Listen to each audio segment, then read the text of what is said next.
The Russia-Ukraine conflict continues to rage on, with both sides exchanging missile and drone strikes, despite recent promises from Donald Trump to end the war swiftly. In his first days back in office, Trump said the Ukrainian President Zelensky voiced his interest in making a peace deal. While Ukraine and Russia continue to engage in military operations, Trump's administration is trying to provide a concrete plan for peace, with U.S. Secretary of State Marco Rubio saying that the United States wants to achieve a sustainable resolution to the conflicts. Meanwhile, Russia remains open to dialogue, but insists it has not received any specific proposals from Washington. As Trump faces significant diplomatic challenges, the question remains: can the United States broker a peace deal as the war nears its third anniversary, or will the war drag on for years to come? Welcome to In Depth.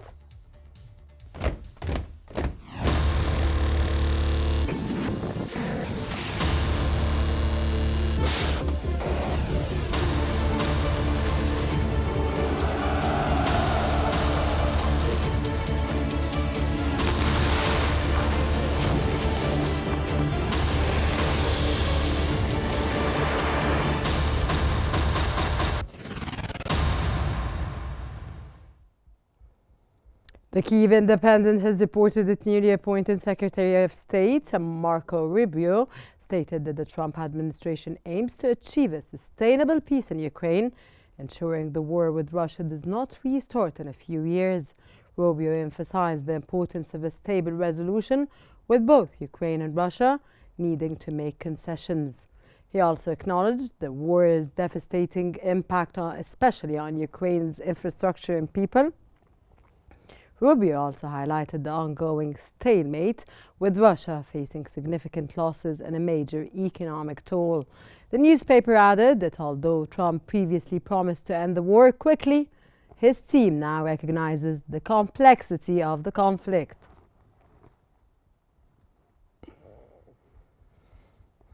Donald Trump has handed his special envoy for Ukraine, Kellogg, the job of ending the Ukraine war in 100 days.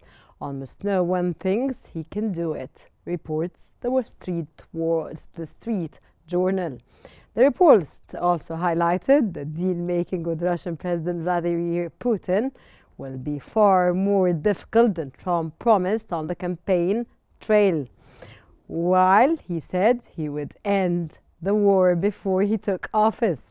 However, Putin signaled he was in no rush to settle the war in Ukraine. On Trump's inauguration, Putin said in a video message released by the Kremlin that the goal of any upcoming talks should not be a brief truce, but a long-term peace based on respect for the legitimate interests of all people. The President-elect of the United States, the Honorable Donald John Trump. Just hours after his inauguration, U.S. President Donald Trump addressed the ongoing Russia-Ukraine war, suggesting that Russian President Vladimir Putin is harming his own nation by refusing to negotiate peace. The president also hinted at a potential meeting with Putin, recalling their previous discussions during his first term. Putin, for his part, has already signaled openness to re-engaging with the U.S. under Trump's leadership, congratulating him on his inauguration and expressing hope for renewed dialogue. However, Trump noted that while Ukraine's President Volodymyr Zelensky told him he seeks an agreement to end the war, the U.S. president is unsure whether Putin wants the same. Details of Trump's strategy to end the war remain sparse. Though his administration has emphasized preserving Ukraine's sovereignty, new Secretary of State Marco Rubio suggested that both Russia and Ukraine would need to compromise to achieve a lasting peace. Meanwhile, the conflict shows no signs of abating, as Russia launched a barrage of missiles and drones into Ukraine, while Kiev's forces targeted a Russian aviation plant and a fuel depot. As the war nears its third year, the prospect for a lasting peace hangs in the balance, with the world watching to see if Trump's approach could really bring an end to it.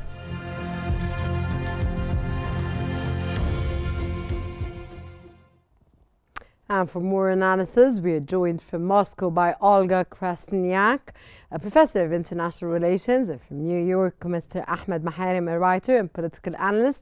A very warm welcome to the program, and we start off with Mr. Maharim. Mr. Maharim, U.S. Secretary of State Marco Rubio recently emphasized that the United States wants a sustainable peace, not just a temporary end to the conflict.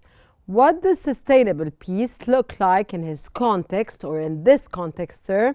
And how can the United States facilitate this? After regards, I think with the administration of President Trump, maybe in a short mission, I guess, or I assume that he has previous negotiations with Putin, the president of Russia, in order to reach a conclusion how we can stop this war. It's almost more than 2.5 years.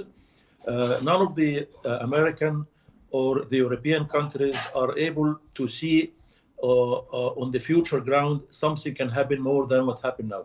Russia already succeeded to occupy 4 big states within the Ukrainian land, and it's not going to be withdrawn under any circumstances. European for the last 2.5 years and NATO have suffered a lot politically, economically. There is inflation in Europe, and I think before the war of Ukraine and Russia, European Union has one unit of an opinion. Now with what happened, I think some of the European countries are really tired from what's happening. So I think maybe in the mind of the President of America, Donald Trump administration, is to make more influence for both sides.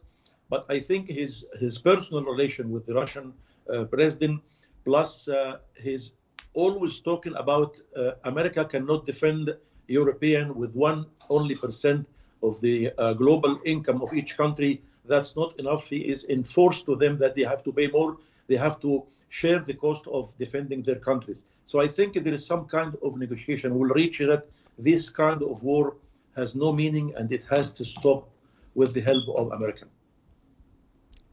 Ms. Olga, Russia has expressed a willingness to discuss peace with the Trump administration, but they mentioned there have been no specific proposals.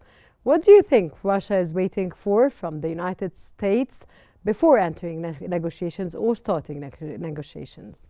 Well, Russia is open to peace talks and since the beginning of this conflict. But we know in 2022 in Istanbul, so these agreements, they've been achieved, but they were not implemented. And Russia, of course, is open. And the conditions which Russia lays out, they're also known to everyone. So it's a neutral status for Ukraine, while it's about security for Russia.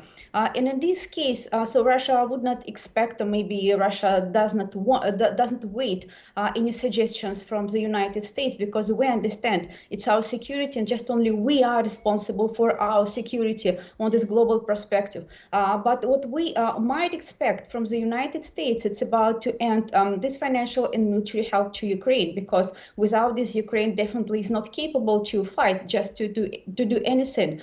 But we also need to understand that helping Ukraine, the United States has his own aim, and the aim it's about to contain Russia. And it's not just only Russia, it would be to contain China, it would be to contain any other country to keep American hegemon position in the world. So in this case, we need to look at this conflict as a part of American strategy to keep its hegemony. And in this case, maybe the war is considered by Donald Trump as just a useless mechanism and should be different, something done to contain Russia in this case. So, and yes, we might expect that America would change its position to Ukraine, but definitely would not change its position. How can America change its position towards Ukraine? Well, it's about to stop just wasting money and resources in this. You mean stop being an ally of Ukraine like it used to be when the Biden administration was leading the United States? Well, I would choose some words very carefully, because Ukraine is not an ally, because they don't have certain agreement, and Ukraine is not a NATO country, but they have some. No, the United States was an ally of Ukraine. Okay, so they have a strategic partnership, more definitely, but it's not the issue here. To my view, to my understanding, spending money for war, for this war conflict, maybe it is considered by Donald Trump as useless, and maybe different things should be used to contain Russia in this case. And maybe considering this position, the United States would stop supporting Ukraine financially because it has no benefits by now, and we should apply maybe some business deal or some business behavior in this context, and maybe something different will be done. And so we see American policy, Trump policy, it's about tariffs and everything, so just to get benefits, but the war does not give And benefits. maybe Trump does not want any wars anymore, and it's not in the favor of Ukraine or Russia to get into a war or continue a third-year war. Well, I do not believe that Donald Trump is caring about Russia or Ukraine. He cares about American interests, and something what we need to consider in the first You said place. he cares about American interests? I think Donald Trump, and he's very explicit in this, he's interested to promote American interests, and wasting money for Ukraine, it's not an American interest right away by now. So, and I believe that would be the reason why Donald Trump would stop financing Ukraine by now. Oh, okay. Mr. Maharem, Trump mentioned that Zelensky is willing to make a peace deal. What are the challenges Ukraine faces in agreeing to such a deal, given the ongoing military situation, sir? Well, I think the continuation of such, conflict is not in the welfare of the region, Europe or America, or even internationally. So, Trump administration, I think, as he mentioned in his first speech on Monday, 20th of January, he mentioned that in my upcoming 4 years in the office, White House, I will not encourage any war in the world, but my administration will help either to stop different wars taking place in the world or helping others to get rid of that. I think he is keeping an eye. He mentioned even before being in the White House as the new president, the 47th president of America, he said about the conflict between Hamas, Palestinian and Israel, it was successfully done 24 hours before he was in the office. And then he keeps his eye for the upcoming challenging that Europe is suffering, NATO is suffering, American also are not willing in the future to send all this assistance financially and weapons to Ukraine, and there is no result on the ground. Russia is still occupying those areas. Mr. Maharem, you read it, and your narrative is that Donald Trump wants to end this war for the sake of the region, and of course, all the globe, all the countries all around want this war to end because of the region. But on the other side, Mrs. Olga thinks that, or said now, that Trump wants to end this war because of the interests of the United States, because of the money and financial aid that is given to Ukraine. How do you read this, sir? I agree with that. He is a pure businessman, and he was so clear that America first. That means his own benefit of his own country. There is no doubt he mentioned that.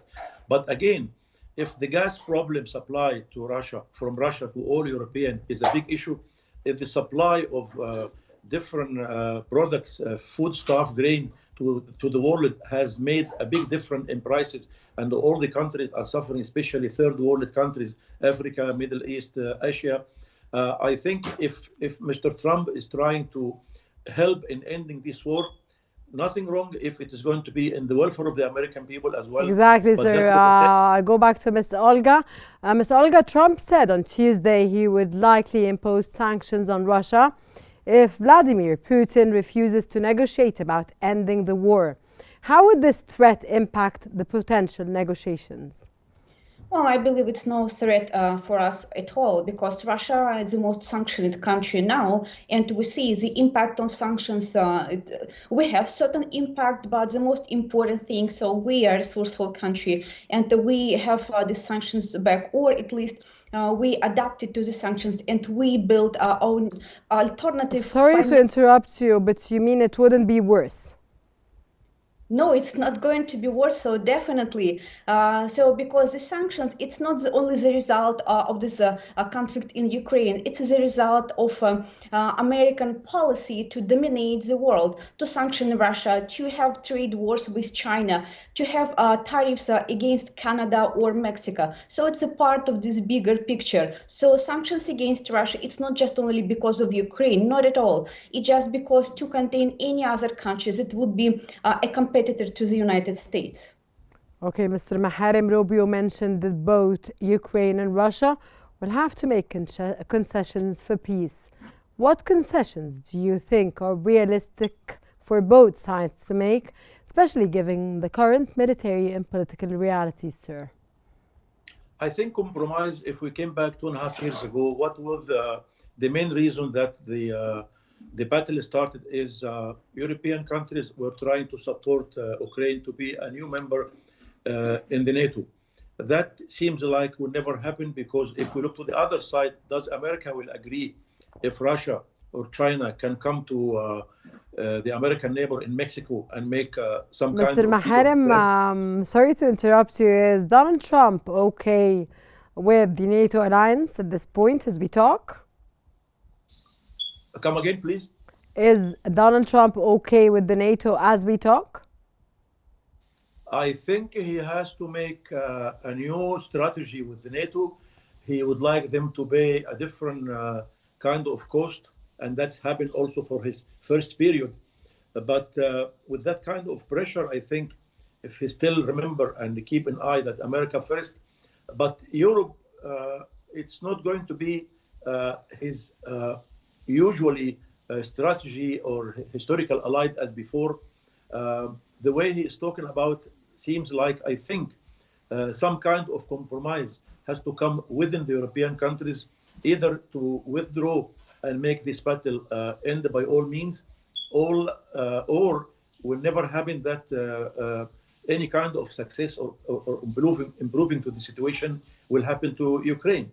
That's why I'm assuming President Putin will be happy and ready to make the negotiation at any time, on the welfare of it's better to stop it now, better than to be delayed till tomorrow.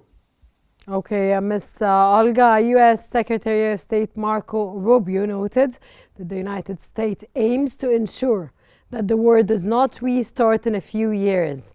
What steps do you believe Russia would need to take to ensure the conflict doesn't reignite after any potential peace agreement? Well, it's not about Russia, who would not be interested in its own security. Well, it's about the United States and its position. And as Marco Rubio said, in the following years, so the war will be, at least it will not be continued. So, and we can count just only these 4 years of American presidency of Donald Trump, because we also need to understand it's not just only the decision of one president. It is also certain limitations coming from Congress. And if we consider the Democratic Party is against this position of Donald Trump to Russia and to Ukraine, so we might expect that the next administration might change its position towards Russia, towards Ukraine. And maybe we can expect that in the following 4 years, America would be interested definitely not to help militarily Ukraine, because it's a wasting of money, but maybe after 4 years, the situation will be different. So we need to look at this maybe in a bigger picture of this American interest and how America perceives itself in the world. Okay, Mr. Maharem, given the current state of the conflict and Russia's military positions, what role can the United States realistically play in mediating peace talks? Well, peace talks, I think it will take more influence in not in the military, because military Russia for the last 2.5 years showing that there is different kind, at least 5 kind of new weapons shown on the battle, and that will make the negotiation between both sides very serious. America from the other side does not want to be involved in any war anymore.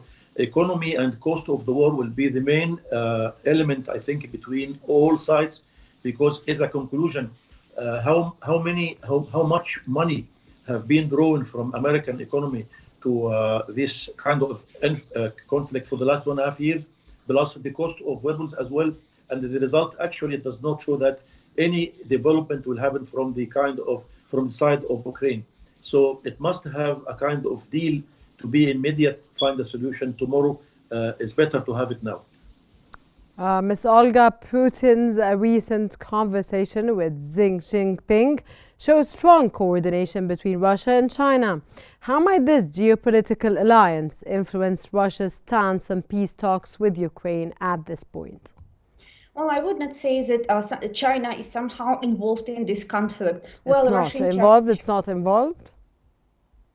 It is not involved. So we have a strategic partnership with China. So definitely we strengthen our economic ties, so we cooperate. But here is no direct involvement of China in this conflict, not at all. So and in this case, I would not say so. China somehow not just only involved, somehow has an impact on this conflict, not at all. Like I said, China is in a trade war and it is competitor itself with the United States. And the United States has its own policy towards China to contain China as well. And given the relationship between Russia and China, and I believe our strategic partnership will be developed further. We are not military allies, but we have a strategic partnership, and it has no impact or no direct impact to this conflict in Ukraine. So it is something what we have and something what we develop.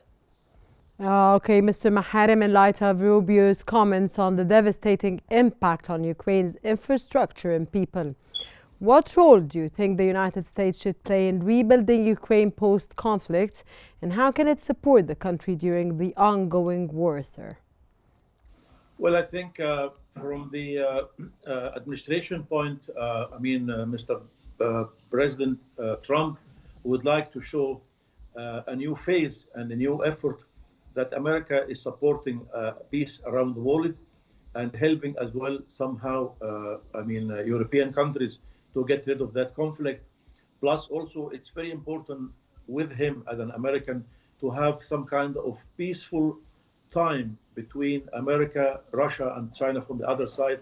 Trump would like to keep this area apart from the future, what will happen, but as much as he has a lot of internal issues within his country, and he would like to keep keep the other side of the expected troubles to happen in order that China and Russia will be in safe relationship with America for the future. Perfect, sir. Mr. Maharem, the Kyiv Independent reported that Trump previously promised to end the war quickly, which this happened during his campaign when he said in 24 hours he's going to end this war. Of course, his team now recognized the complexity of the conflict, and Trump or the team gave 100 days to end this war. How do you read this, sir, in your narrative? Well, he said so for both the conflict between Israel and Hamas in Gaza. He did really a big, influence and pressure to Benjamin Netanyahu, and for different reasons, it was a successful achievement 24 hours before he was in office. But again, the same scenario can be that quick with the ongoing, trouble and battle for the last 2.5 years. It is not going to be that fast. But I think he is capable with some time, with some negotiation to do it, but not 100 days, sir, or 24 hours? Not 24 hours. It could be 24 days. It takes time. Okay, yeah, that was... okay. That was Mr. Ahmed Maharem, writer and political analyst, and Olga Krasniak, professor of international relations from Russia. Thank you very much for your valuable and informative insights. That brings us to the end of today's episode of In Depth. Thank you for watching and stay tuned for more coming up here on Qnews.